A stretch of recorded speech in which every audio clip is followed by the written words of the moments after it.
beloved President, Mr. Jesus T. Bernal, to our loving Directress, Mrs. Lourdes B. Bernal, to our cheerful and friendly Vice President for Administrative Affairs, Ms. Jennifer Lynn B. Bernal, to our active and supportive Vice President for Finance, Ms. Jocelyn B. Bernal, to our kind and approachable Vice President for Planning and Development, Ms. Jackie Lou B. Bernal, to our energetic and hardworking Principal, Mr. Rogerio P. Castillo, to our understanding and patient Assistant Principal, Reverend Dr. Samuel P. Gonzalez, to our Honorable Guest Speaker, Mrs. Milagros G. Agda, to the members of the faculty and the staff, to my fellow graduates, parents, guests, ladies and gentlemen, good afternoon. I am honored to stand here in front of you today. First, I would like to congratulate all my fellow graduates and our parents. One of the most unforgettable memories that I will never forget was when I was in kinder. I remembered that I always cried the entire trip going to school. I always begged my mom not to let me attend my class. She just endured all the noise I made, and as well as my behavior, which now I realize that were unpleasant to her and to everybody else. But she adamantly told me she would bring me to school every day, no matter how difficult it would be, because school was for my own good. Before she entrusted me to my teacher's care, she'd kiss and hug me tight and tell me to behave. Never did she fail to say I love you before leaving. Now, as I look back to those memories and laughter, I have grown to be thankful for all knowledge and all the great friends that I have made, and hope to keep them until I become a senior citizen. Most importantly, now I understand better why our parents send us to school. To value education, the best gift we can have from them, and our diplomas, the best gift we can give to them. There was once a time when I didn't care for my grades, when each day was just a day, and when each class was just a class.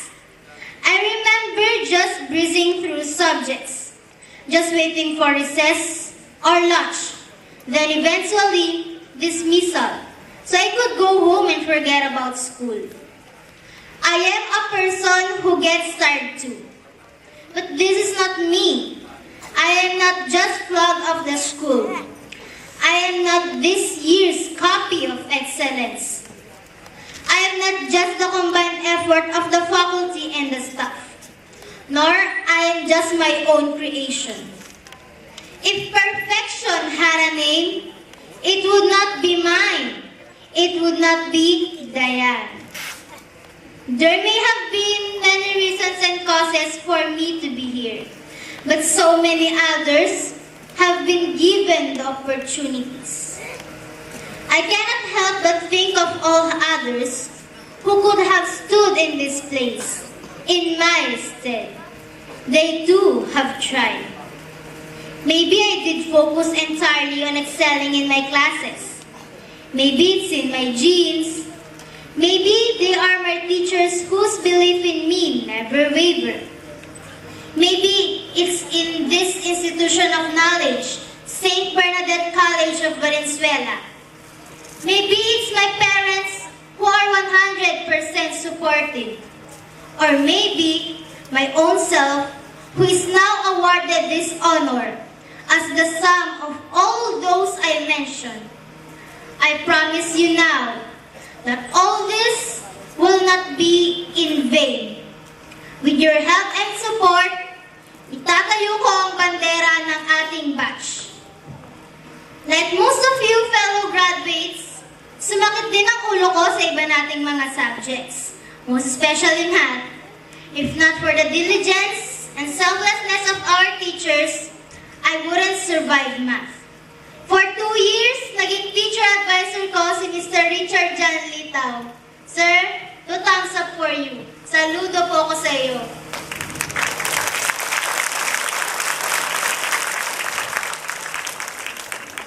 So this is the moment to acknowledge all those that have been an instrument in bringing me to where I am today.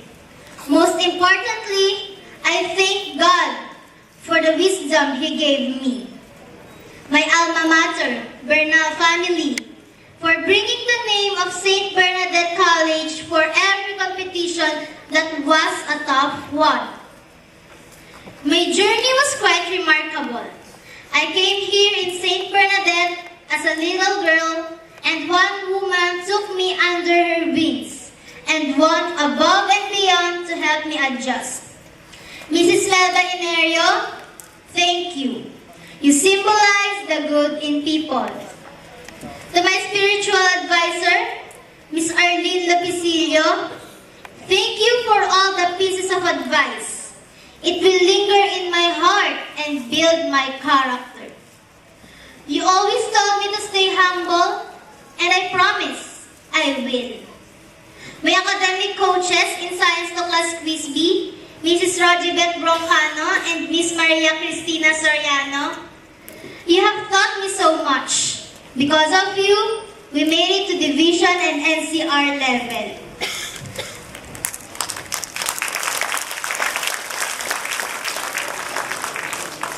To all my grade 6 teachers, most especially Miss Jane Cruz, I was shocked because I was barely speaking English. Mrs. Rodora Vicente, you have really made this year so enjoyable and memorable. Miss Marites Estor, Miss Jane de la Cruz, Mr. Brenda Lampas, Mr. Oliver Narag, Mr. Michael Britania, Mr. Russell Torrente, Mrs. Shirley Maderazo, for sharing with us your knowledge and guiding us throughout the years. Thanks to all of you.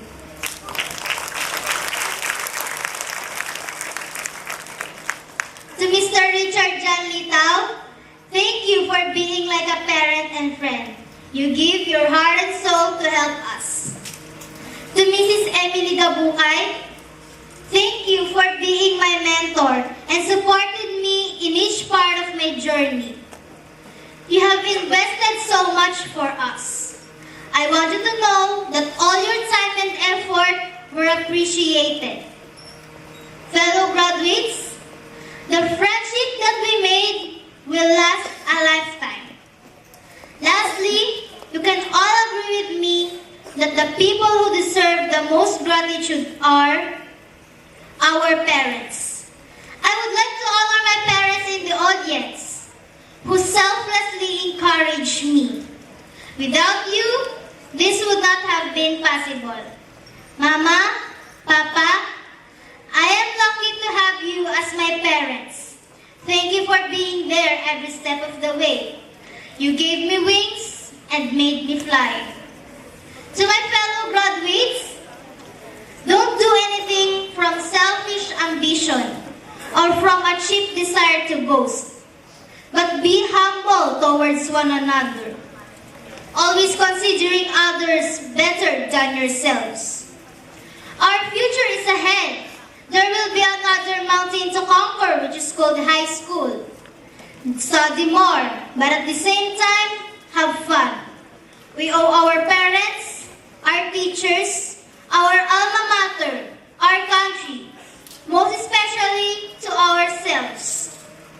Congratulations, batch 2011-2012. We really deserve this achievement. God bless us all.